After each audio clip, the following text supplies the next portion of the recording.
गर्जनबाट छुटकारा। परमेश्वरका मानिसहरूले उहाँको आज्ञा पालन गरेनन्, त्यसैले उहाँले तिनीहरूलाई उनीहरूका शत्रुहरूद्वारा कैद गरेर लान दिनुभयो। तिनीहरूले यरुशलेमलाई नाश गरेर धेरै यहुदीहरूलाई आफ्नो देश बेबिलोनमा लगे। बेबिलोनमा लगिएका यहुदीहरूमध्ये दानियल पनि एक थिए। उनले परमेश्वरमाथि भरोसा राखे र दिनको 3 पटक प्रार्थना गरे। परमेश्वरले दानियललाई आशिष दिनुभयो र तिनी त्यो देशका एक शक्तिशाली अगुवा बने। केही अगुवाहरू दानियलको रिस गर्थे, त्यसैले उनीहरूले एउटा नयाँ नियम बनाए। त्यो नियम अनुसार सबै मानिसहरूले केवल राजा दाराको नाममा मात्र प्रार्थना गर्नु पर्थ्यो। जसले त्यो नियम मान्दैन त्यसलाई सिंहको खोरमा हालिन्थ्यो।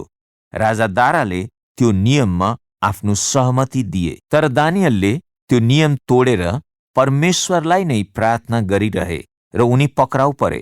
यो देखेर राजा दारा एकदमै उदास भए, किनकि तिनले दानियललाई मन पराउँथे। उनलाई मानिसहरूले जाल गरेछन् भन्ने थाहा भयो, तर उनले कानुन परिवर्तन गर्न सकेनन्।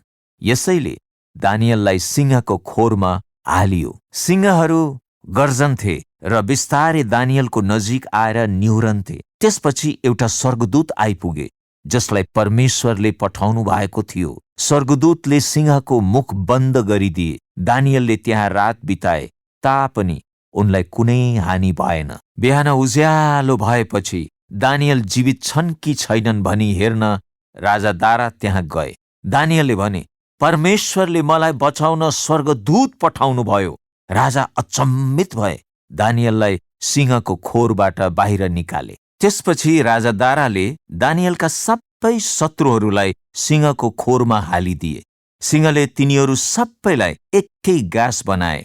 राजा दाराले आफ्नो राज्यका सबैलाई दानियलका जीवित र शक्तिशाली परमेश्वरलाई आदर र सम्मान गर्नु भन्ने आदेश जारी गरे।